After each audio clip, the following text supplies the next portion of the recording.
নমস্কার বন্ধুরা, ত্রিপুরার মেয়ে স্বপ্নার চ্যানেলে সকলকে স্বাগত। চলুন জন্মাষ্টমী উপলক্ষে আপনাদের কিছু তথ্য তুলে ধরি। এই জন্মাষ্টমী আমি দুদিন ধরে কি করে পালন করলাম সেটাই আপনাদের সামনে তুলে ধরব। ভিডিওটা দেখতে থাকবেন, পাশে থাকবেন সকলেই, আশা করি ভালো লাগবে। প্রথমেই জামা কাপড় কেনা দিয়ে শুরু করলাম গোপালের। তারপরেই ময়ূর পাখা, এছাড়া তাল আর যা যা সরঞ্জাম লাগে সবই কিনে পরের দিন সকালবেলায় গোপালকে স্নান টান সারিয়ে তারপর তাকে সাজিয়ে গুজিয়ে একদম বসিয়ে দিলাম সুন্দর করে। স্নানটা সারিয়ে নিচ্ছি, দেখে নাও বন্ধুরা আমি কি করে গোপালকে স্নানটা করালাম। তারপর ফুল দিয়ে পুষ্পবৃষ্টি করে দিলাম। তারপরে গোপালকে মুছিয়ে সুন্দর করে সাজাতে বসে গেলাম। সাজিয়ে টাজিয়ে তারপর জামা কাপড় পরাবো। আমি এতটা সত্যি আঁকতে পারি না, তাও চেষ্টা করলাম, যতটা পারলাম সেটাই করলাম। দেখো কেমন হয়েছে জানি না, যতটা সাধ্য চেষ্টা করেছি সাজানোর। তারপর জামা কাপড়টা পরিয়ে দিচ্ছি। তারপর গোপালের কিছু সোনার গহনা ছিল আমার বড় ননদের দেওয়া। আমার শাশুড়ি মা থাকাকালীনেই এই গোপালকে এই গহনাগুলি দিয়েছিলেন, বলেছিলেন এগুলি প্রতিটা অনুষ্ঠানে পরাতে। আমি সেটাই করি। আমার শাশুড়ি মা যদিও আজ বেঁচে নেই, থাকলে সত্যিই খুব ভালো লাগতো। এত সুন্দর করে আমি জন্মাষ্টমীটা এখন করি, সত্যি উনি আমাদের কাছে আজ নেই, থাকলে হয়তো উনি খুব খুশি হতেন। তারপর আমি জামা কাপড়গুলি পরিয়ে দিলাম, দিয়ে এবার চুপটি করে বসিয়ে দিলাম। বসিয়ে আমি কিছু মিষ্টি দিয়ে তারপর পুজোর কাজকর্ম শুরু করে দিলাম। প্রথমে তাল ছাড়ানোর থেকে আরম্ভ করেছি। দেখো বন্ধুরা, তাকে ছানার জিলিপি আর দুধে ভিজানো একটু মিষ্টি লাড্ডু দিয়ে সকালে ভোগটা দিয়ে দিলাম। দিয়ে এবার শুরু করব কাজকর্ম। জন্মদিন বলে কথা, সকাল সকাল একটু খেতে না দিলে হয়, তাই দিয়ে দিলাম। দিয়ে এবার তাল ছাড়ানো শুরু হয়ে যাবে। দেখো বন্ধুরা কি সুন্দর তাল। এবার এটাকে আমার মেয়ের দায়িত্ব, তালটাকে ছাড়াবে। তালটা ছাড়িয়ে ও আমাকে তাল ছাড়ানো, গুড় কাটা, নারকেল কুড়ানো এগুলিতে হেল্প করেছিল। তারপর আমি এদিকে বসিয়ে দিলাম। যতটা তাল চালা হয়েছিল সেখান থেকে নিয়ে কিছুটা তালের ক্ষীরের জন্য বসিয়ে দিয়েছি আর কেকের জন্য বসিয়ে দিয়েছি।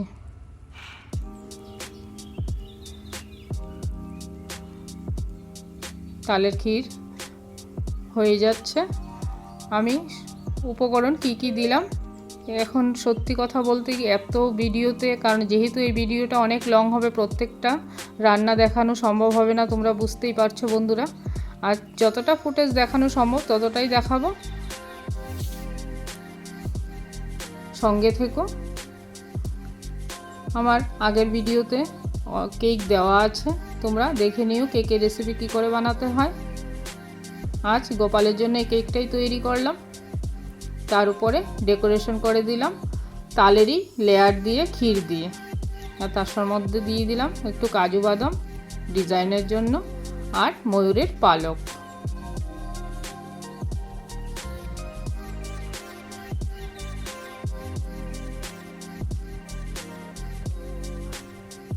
আজকে স্পেশাল জন্মদিনে গোপালের কেক।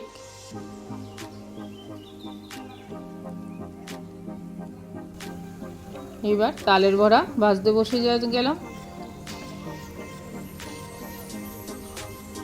তালের বড়া ভেজেই মালপোয়াতে চলে আসলাম, আর মালপোয়া করতে করতেই আমার দিদিও চলে আসলো।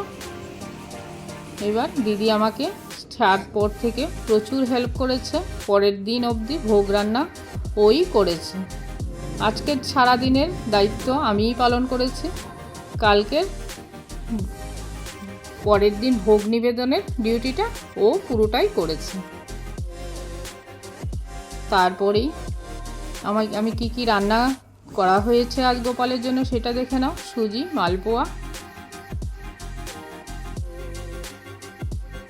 তালের বড়া,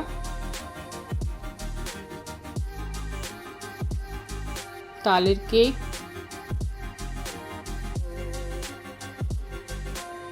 তালের ক্ষীর, লুচি, এটাই ছিল। আর কিছু ফল মিষ্টি, রাতের ভোগ, প্রসাদ নিবেদন। তারপরে আমি পুজো করতে বসে গেলাম। এইবার রাত 12:05, তখন আমরা গোপালকে আবার স্নান টান ছাড়িয়ে পুজোয় বসেছি। তারপরে পুজো সেরে কেক কাটার মাধ্যমে গোপালকে জন্মদিন, কেকটা একটু কাটতেই হবে, তাই গোপালকে তালের কেকটা কেটে নিবেদন করে দিলাম। আমার মেয়ে কেকটা কাটছিল আর আমি ভগবানকে প্রসাদটা দিয়ে দিলাম। পরের দিন সকাল আমার দিদি ভোগ রান্না করতে স্নান টান সেরে বসে গেছে। এবার পুরো পরিপূর্ণ রেসিপি তোমাদের দেখাতে পারছি না, যা অনেক কিছুই রান্না হয়েছিল, তোমরা দেখে নাও। কি রান্না হয়েছে আমি সেটা বলে দিচ্ছি, কিন্তু কি করে রান্না করলাম সেটা পরিপূর্ণ ভিডিওতে আনা সম্ভব হয়নি। আমাদের এই গোপালের অনেক গল্প আছে। এই গোপাল হয়তো 50 বছরের পুরনো হয়েছে, কারণ আমার শাশুড়ি 30 থেকে 35 বছর পুজো করে গেছেন। হয়তো আমি 15 বছর ধরে এই গোপালকে পুজো করে যাচ্ছি। সত্যি এই গোপালকে পুজো করলে একটা মনের শান্তি আলাদা পাওয়া যায়। আমরা মন্দিরে গিয়ে যতই পুজো করি না কেন, কিন্তু বাড়ির পুজোটাই আমাদের কাছে শ্রেষ্ঠ পুজো সবচেয়ে মনে হয়। আমার শাশুড়ি মা যেভাবে আমাকে শিখিয়ে গেছেন আমি সেইভাবেই করার চেষ্টা করি। দেখুন, ভোগ নিবেদনের জন্য তৈরি করছে আমার দিদি। ফ্রাইড রাইস, 5 রকমের ভাজা, তারপরে আরও কত কি রান্না হলো গোপালের জন্য। কাঁচকলা পনির দিয়ে কোপ্তা বানিয়েছি, পায়েস, সিমই পায়েস। এই পুরো রান্নাটাই আমার দিদি করেছে। আজ কচুর শাক, কচুর শাক তো গোপালকে দিতেই হয় জন্মাষ্টমীর পরে, সেটা আমাদের বাড়ির রেওয়াজ। চাটনি, ফিরনি, সেটা দিদির স্পেশাল। আজকে গোপালকে ফিরনি বানিয়ে দেবে। তারপরেই দিদি বসে গেল পুজো দিতে।